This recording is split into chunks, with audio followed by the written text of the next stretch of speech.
Hello, ladies and gentlemen, and welcome to the Esteemed FaceTime with Leaders, an initiative by World Development Corporation.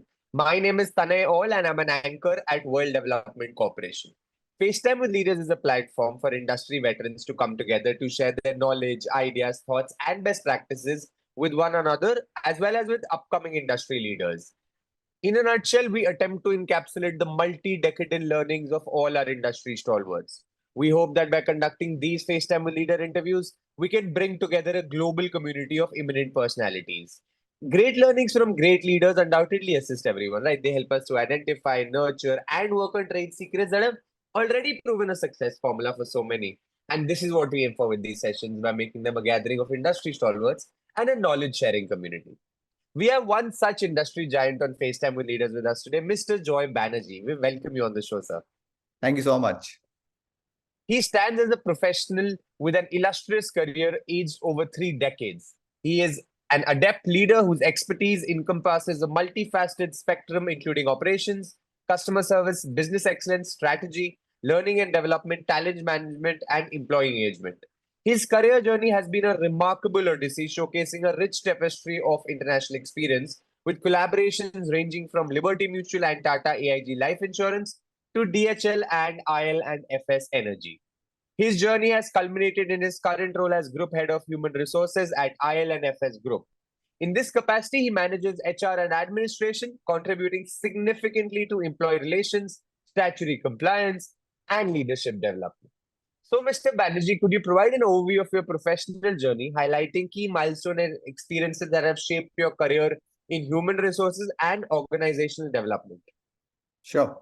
So thank you so much for this wonderful introduction. And now let me also share with you what has been my journey and how it has been so far. So my journey started interestingly with a government company, which is Life Insurance Corporation of India.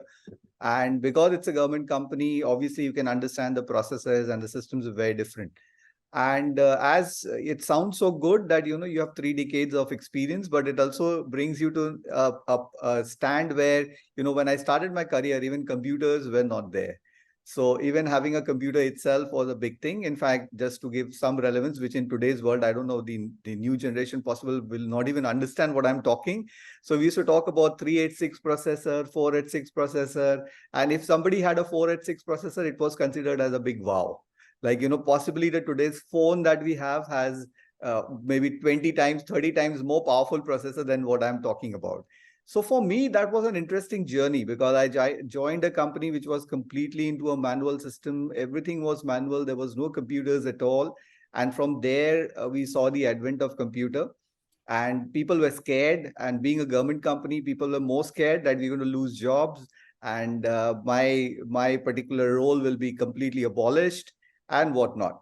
But then those were my early days. I was young at that time and I was just listening to all these things. And I was just thinking that, oh, really, if they are going to lose their job, they have so much experience. What is going to happen to me? I'm the new kid in the block. So I'll possibly be thrown out of this place. But then I realized my first lesson that, to be successful, the first thing that you have to learn is to be agile. And the first thing that you have to learn is that skilling never stops, learning never stops. And that's been my mantra till today. And even today when I'm here, the skilling has not stopped, the learning has not stopped. And I keep trying to learn new things, try to skill myself so that, I can be better. So that has been my mantra throughout my journey. Now here in this particular span of my career, I also saw another advent, which many of us possibly don't know, is a 2K bug.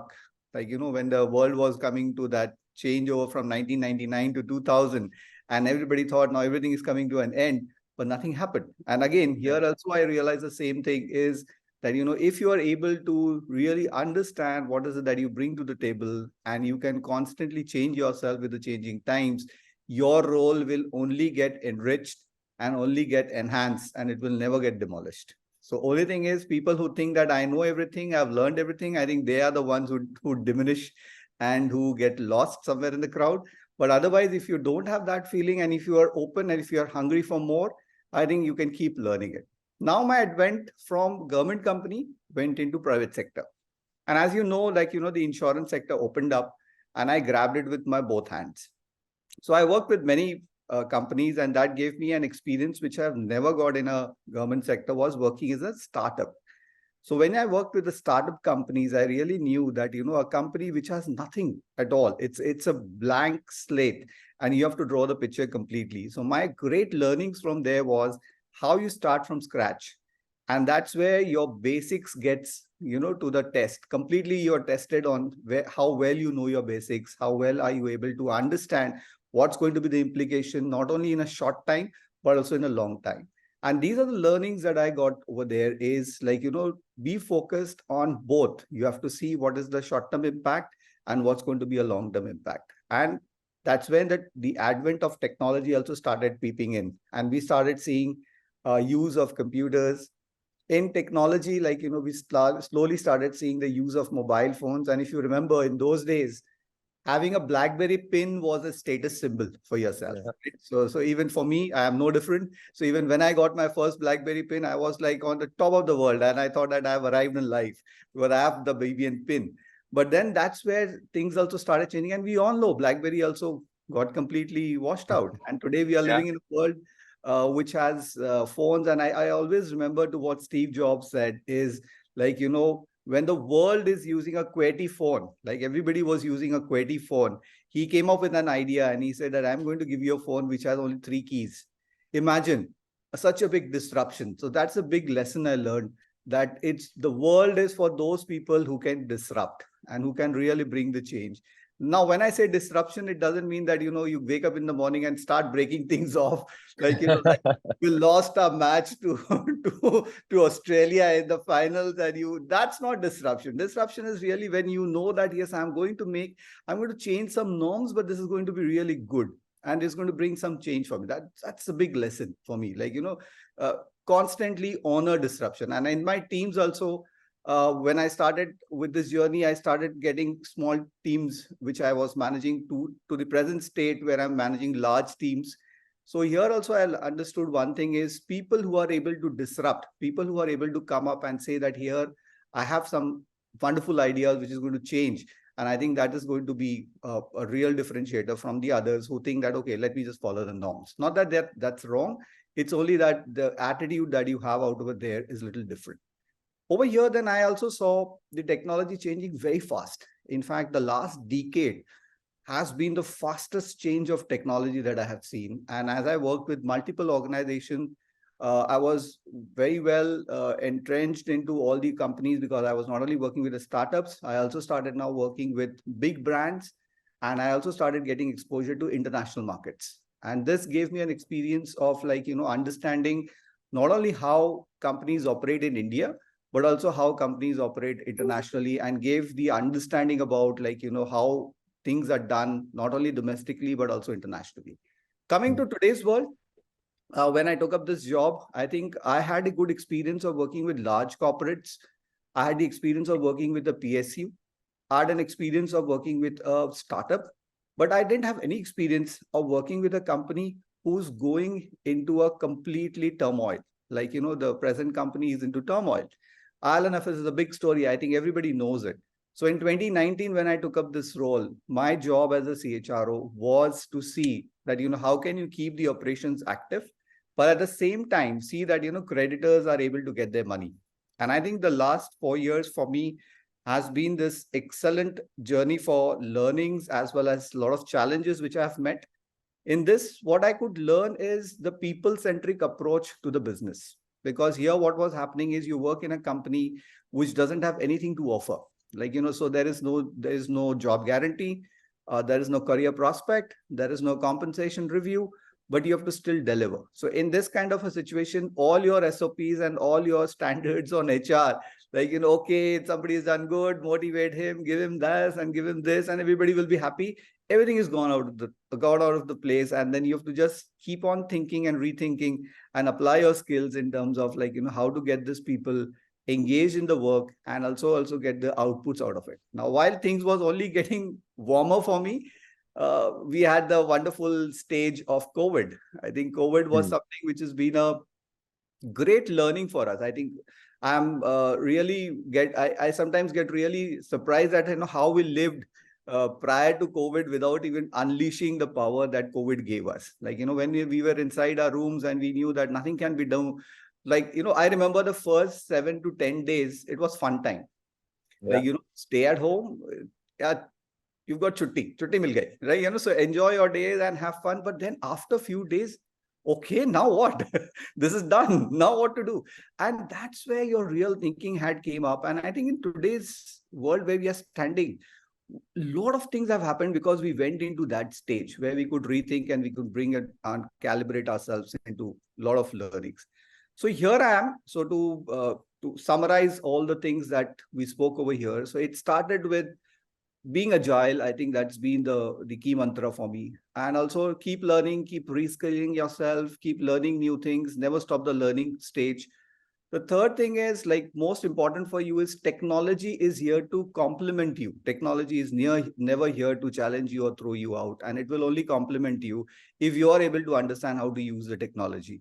And the last but not the least is, I think, we are humans. So always keep the human-centric approach. And I think that's the most critical, especially in the role that I am in, where I'm dealing with human resource. So I think that human touch, and not everything is straight-jacketed. And there are a lot of things that need to be done in a manner which is not defined. So you define yourself. And last but not the least is always honor disruption.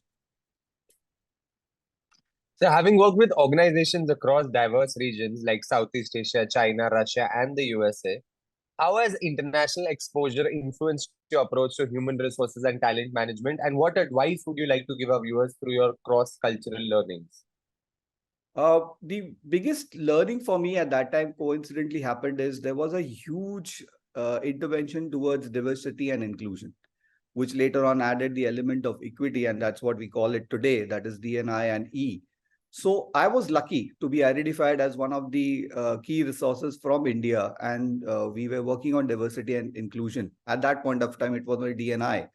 And that platform was a wonderful platform because I could see and I could experience a lot of people and cultures and experiences, which was so very different from what we see in India or what we experience in India. Of course, India is a very diverse country. So what you see in North doesn't happen in West. What you see in West doesn't happen in East. What you see in West doesn't happen in South. It's very diverse. In fact, in South itself, like, when you go, you find that there is so much of variety, or anywhere, any region. So India in itself is a very diverse country, and it's wonderful to be a part of this diverse culture. But along with that, when I worked with these countries, specifically when I was in Southeast Asia, when I was in Middle East, or sometimes I was in Europe as well as in US. So the cultures and the people that they brought to the table was so different. Like, the skills that they brought to the table, the way they look at things was so different. The experience that they brought to the table was so different.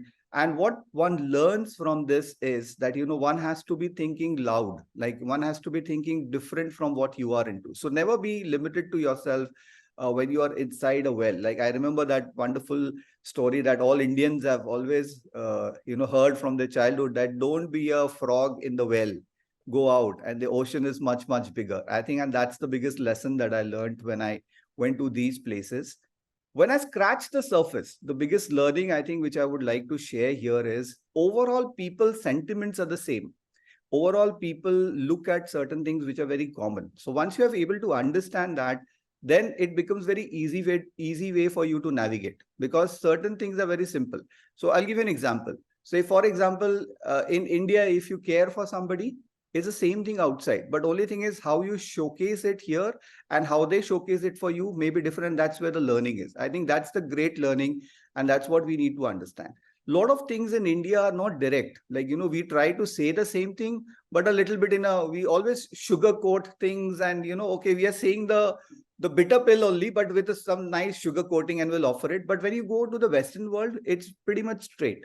Then hierarchies, like a lot of places, like especially in Southeast Asia, if you go further east, the hierarchy is followed very differently than the hierarchy that is followed in West.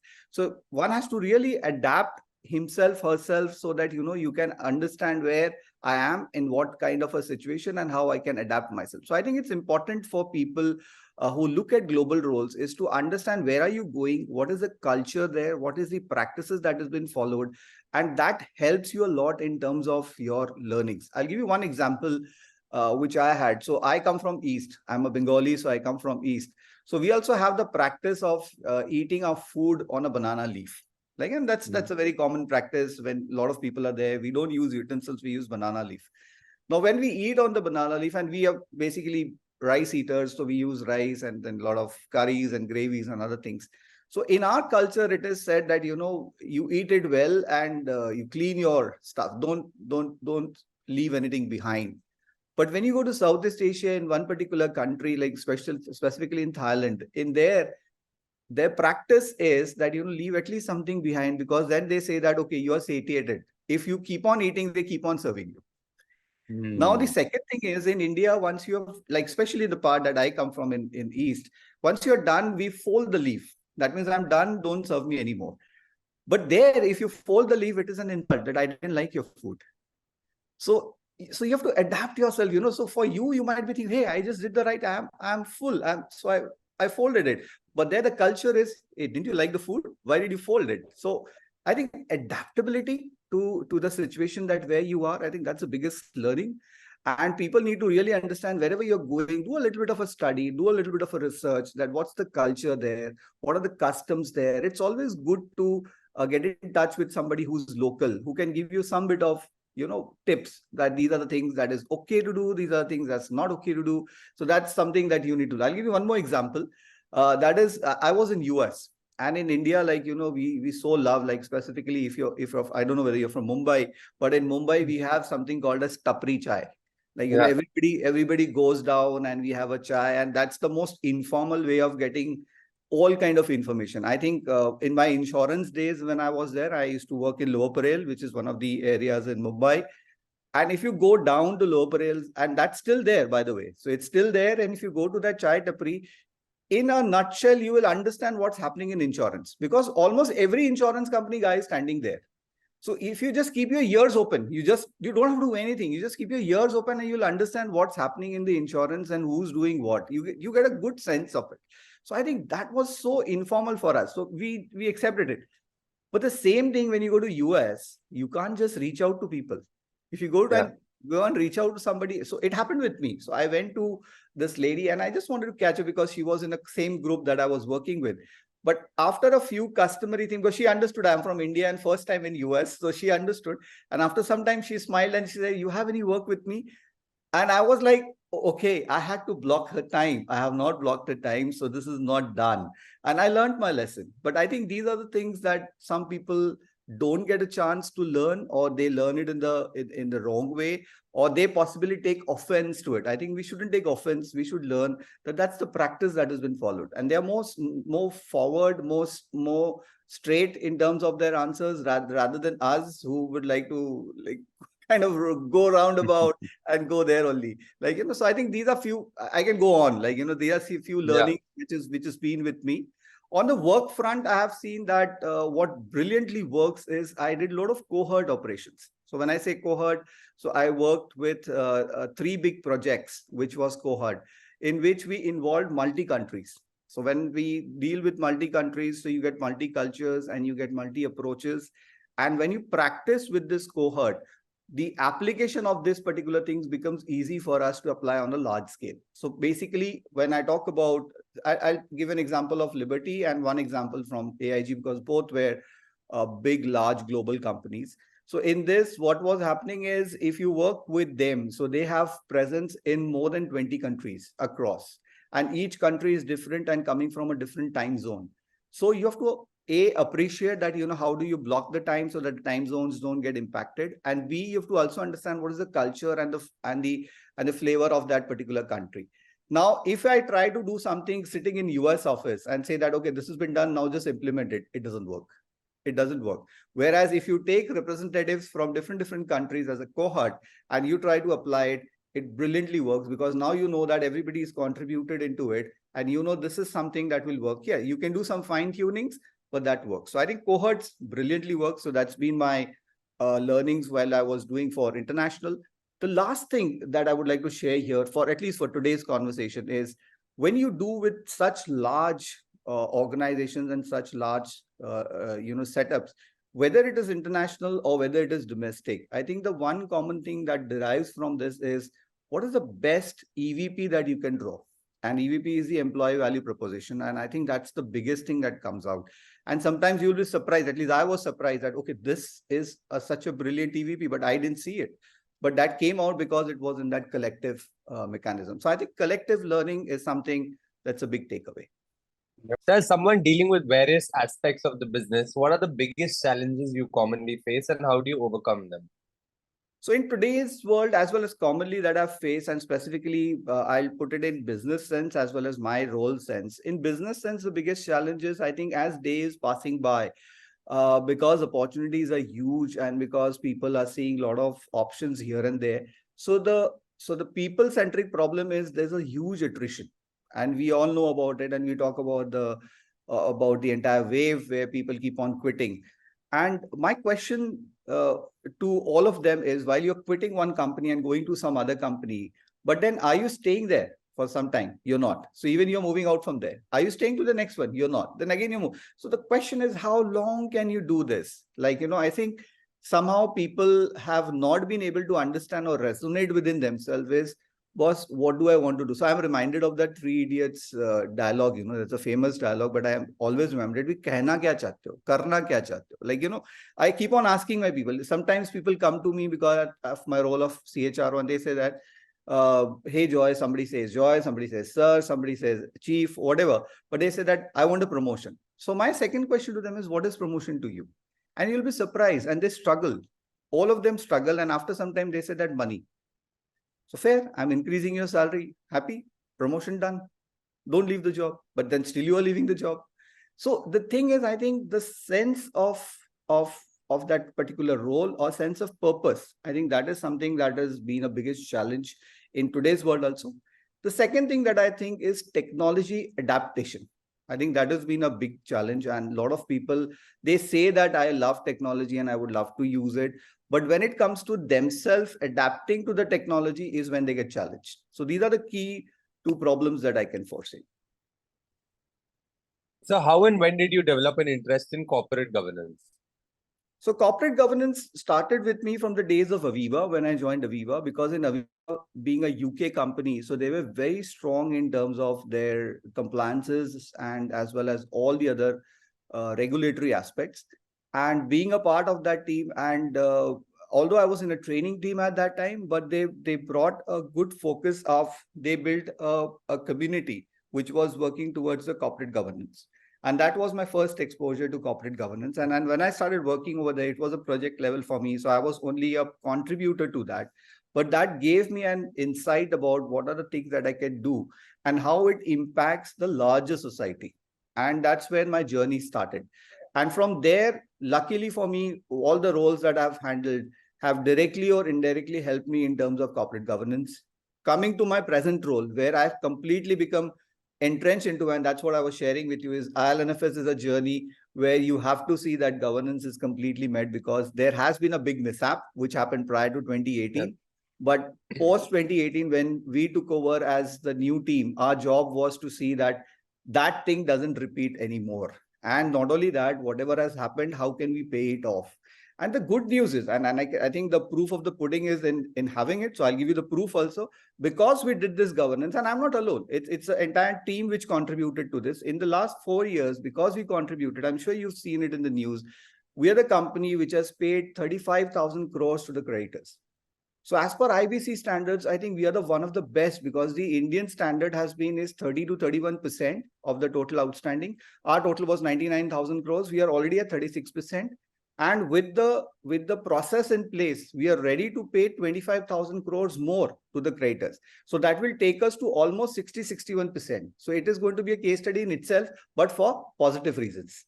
The earlier one was for not so positive reasons, in fact, completely negative reason, but here it's for the positive reasons. And I think this is where it showcases that if you have proper governance, if you have proper controls, even such a bad shape company can deliver and better than the market benchmark. And I think that's the biggest pudding in the entire thing.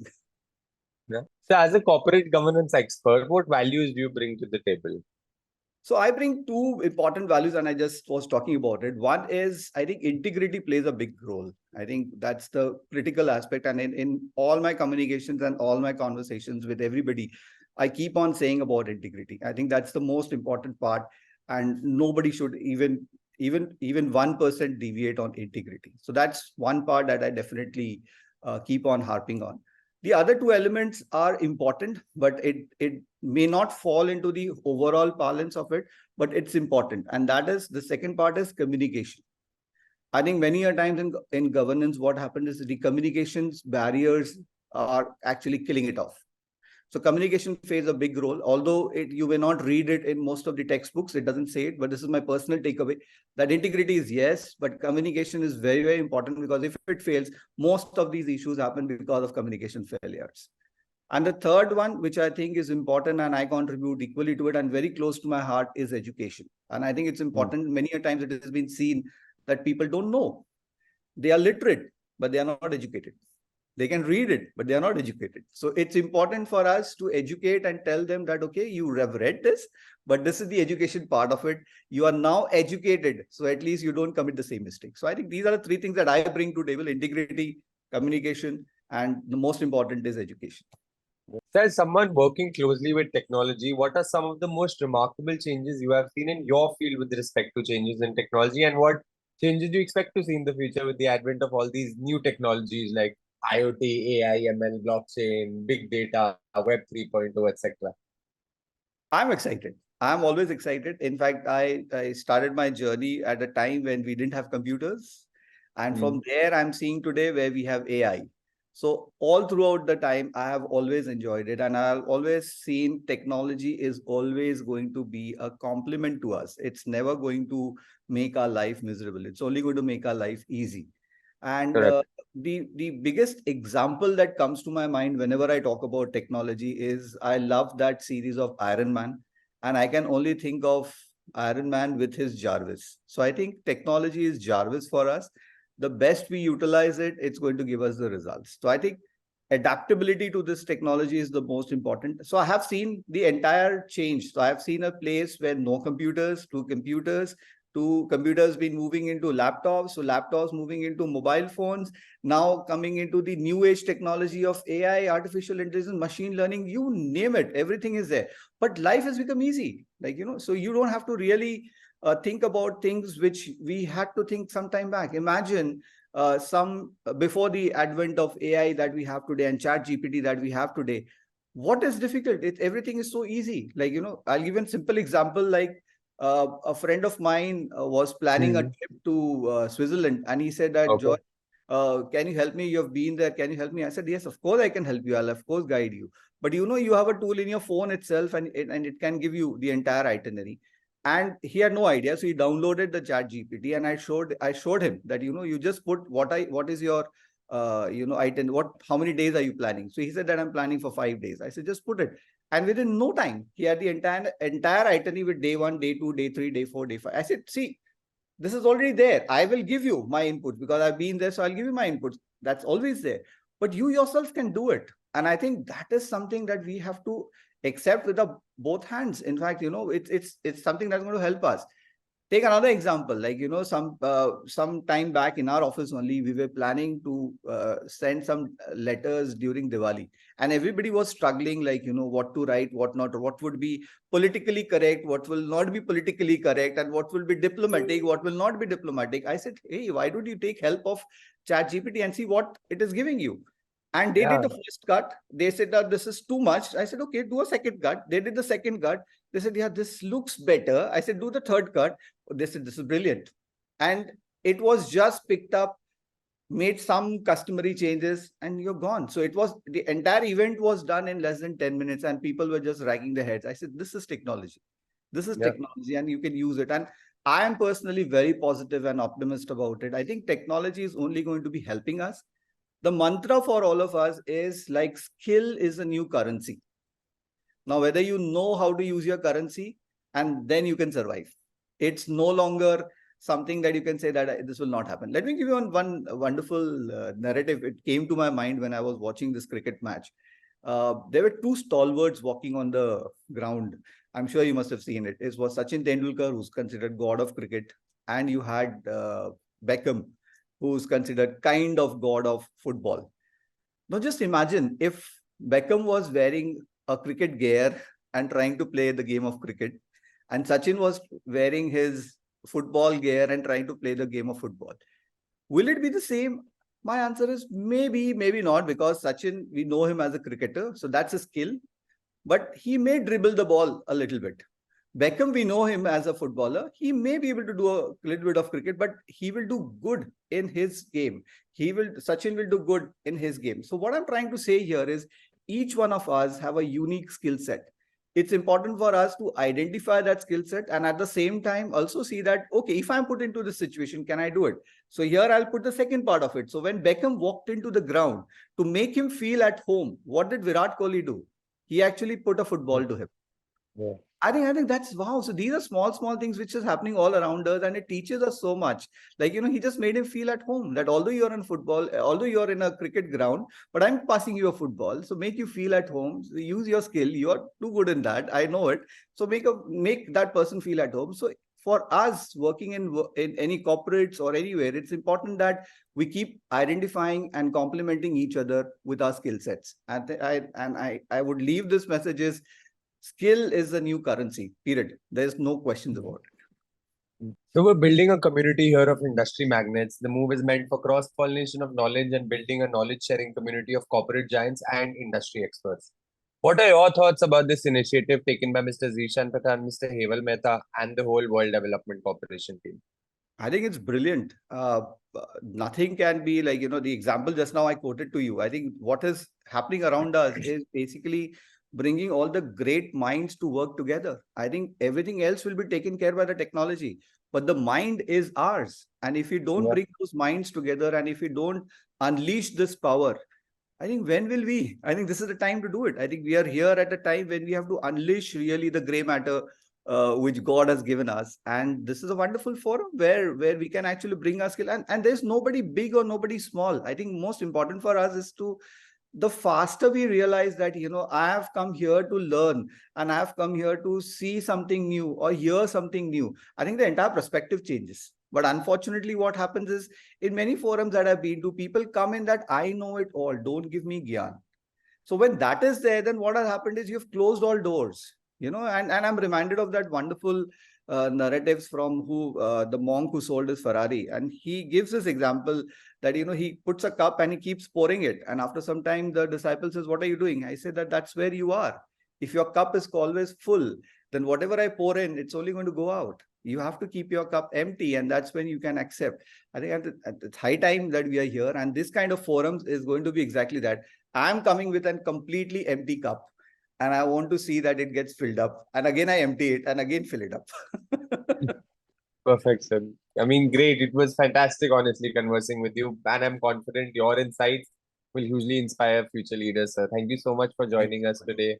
Thank you. And wish you the best for your future endeavors. And I trust that this conversation today, sir, has expanded the participants' understanding and definitely enriched their minds. So thank you once again. Thank you so much for this time. Thank you so much. Have a great day ahead. Bye.